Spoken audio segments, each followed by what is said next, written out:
اعوذ باللہ من الشیطان الرجیم بسم اللہ الرحمن الرحیم یا ایہا الذین آمنوا اتقوا اللہ وابتغوا الیہ الوسیلۃ وجاہدوا فی سبیلہ لعلکم تفلحون ان الذین کفروا لو ان لهم ما فی الارض جميعا ومثلہ معہ لیفتدوا به من عذاب یوم القیامة ما تقبل منهم ولهم عذاب علیم یریدون ان یخرجوا من النار وما هم بخارجین منها ولهم عذاب مقیم. Surah Ma'idah, verse 35, 36, 37. The translation is, Ya ayyuhalladhina amanu, O those who have believed, ittaqullah, fear Allah, وَابْتَغُوا إِلَيْهِ الْوَسِيلَةَ, and find means to get near to Allah. وَجَاهِدُوا فِي سَبِيلِهِ, and do jihad in His path. لَعَلَّكُمْ تُفْلِحُونَ, so that you may be successful.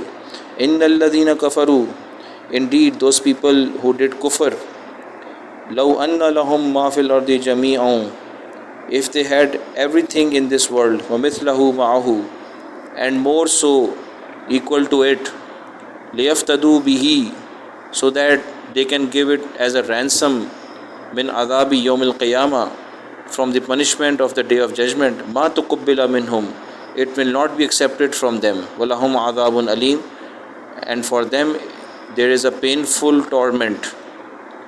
Yuriduna, they will want, an yakhruju min an-nar, to get out of the fire, wama hum bikharijina minha, but they won't be those coming out of it.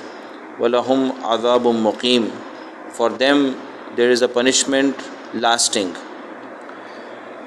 These verses are coming immediately after the punishment for the robbers and the mutineers, and it is the way of Allah that Allah, when He specifies some punishment, it is not like some government which specifies rules and then gets them implemented. On the contrary, Allah subhanahu wa ta'ala wants the human beings to reflect on the purpose of their life so that they can enter paradise and save themselves from hell. So Allah subhanahu wa ta'ala brings in verses which do exactly that, between the different punishments that He has specified. So for example, we have done the punishment for the robbers, and the next punishment is for the thieves, and in between Allah subhanahu wa ta'ala has has said these verses which are giving a motivation for the Muslims to stop sinning. So Allah subhanahu wa ta'ala says, O those people who have believed, ittaqullah, fear Allah. One of the common interpretations of fearing Allah is to leave your sins, is to stop sinning and increase your good deeds. If you increase your good deeds without stopping your sins, then that might not be a very successful formula.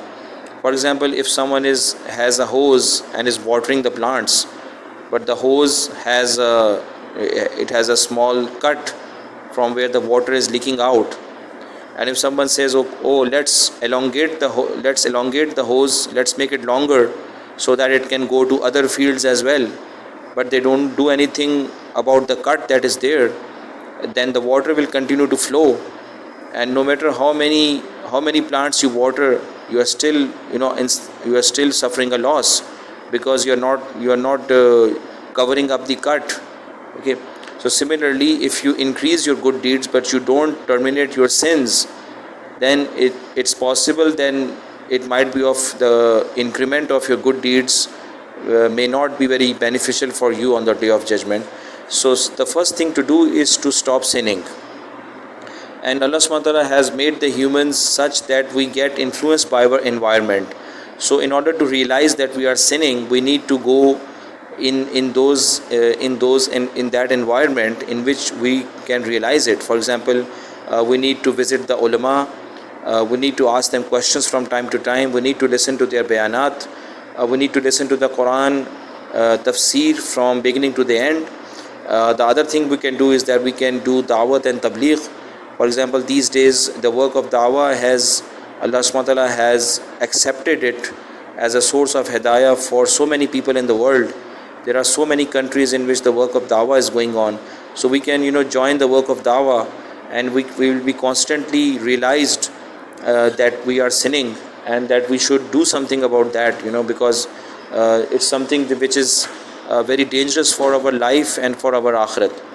And the other thing is that we to stop the sinning, we can go to mashayikh, we can go to khanka, we can go to places in which we can do tazkiyah nafs. So there will be shuyukh, there will be mashayikh who are followers of sunnah, and we can do bayah with them, we can do bath with them, and they can guide us, they can clean our hearts, and that will also help us to terminate our sins.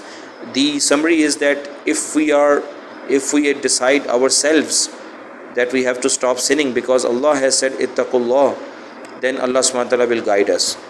The next thing Allah says, wabtaghu ilayhi al-wasila.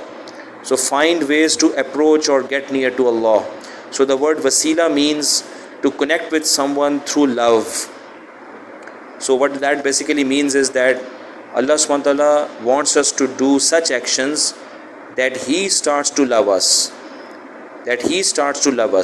And obviously our mind will tell us that if Allah has to love us, then first we have to love Him.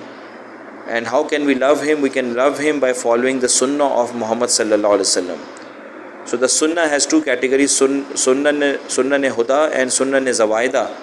So sunnah ne zawaida means sunnah for eating, drinking, sleeping, going to the washroom, entering the house, being a guest, being a host, etc. All those things for which most of us know the sunnah dua. So we have to learn as much as possible those sunnah, and we have to put it in our heart and mind that we have to follow it, and that will inculcate the love of Allah in our hearts, and that will lead to Allah subhanahu wa ta'ala loving us. For example, Allah subhanahu wa ta'ala has said in the Quran, fattabi'uni yuhbibkumullah. O Prophet sallallahu alaihi wasallam, tell the Sahaba that you have to follow Muhammad sallallahu alaihi wasallam, and yuhbibkumullah, then Allah will start loving you. So in order to seek the wasila, one of the things that we need to do is that we need to start following sunnah.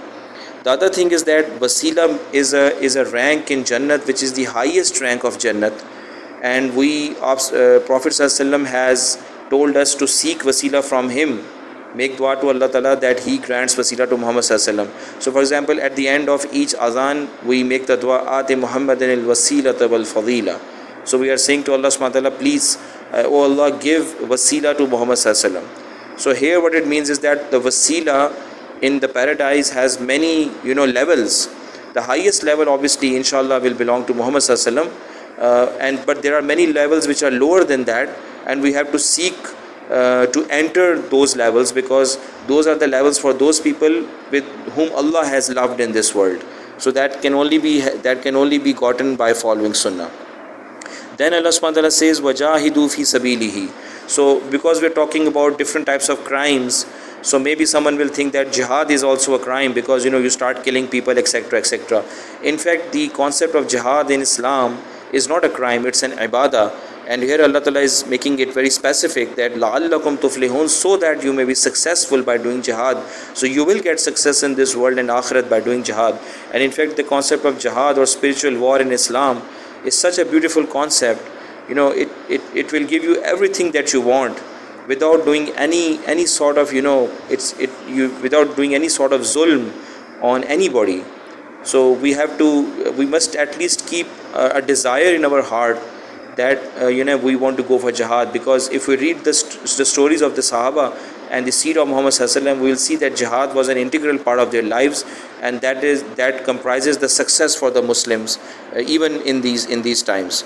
And then after this, Allah subhanahu wa ta'ala is making it very specific, even though it's talking about the kuffar, that on the day of judgment the kuffar will want to give the whole dunya and maybe twice of that, so that as a ransom, so that they may be saved from the punishment of hell.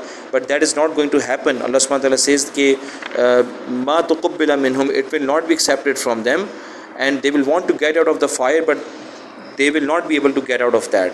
So that's a very strong signal to the Muslims that nowadays we don't find time to do the work of religion, We don't find time to love Allah subhanahu wa ta'ala, follow the sunnah, because we are so busy in our lives.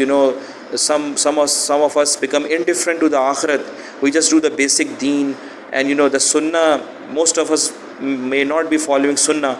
So Allah subhanahu wa ta'ala is giving us a warning that it should not happen to you, O Muslims, that on the day of judgment you start regretting it. Oh, what did I do? Why did I waste my time on the phone, on doing so many things which were completely useless, and I wasted my life doing that. I did not follow sunnah, I did not learn the Quran, I did not learn the ahadith, I did not teach sunnah to my children, and now I'm feeling so much regret. So Allah subhanahu wa ta'ala is giving us a warning that we should at least not absolutely avoid this situation in the akhirat, and for that we have to worry about that right now. We have to make dua to Allah ta'ala. We have to fear being standing in front of Allah and giving an account of our deeds. May Allah subhanahu wa ta'ala make it easy for all of us, inshallah ta'ala.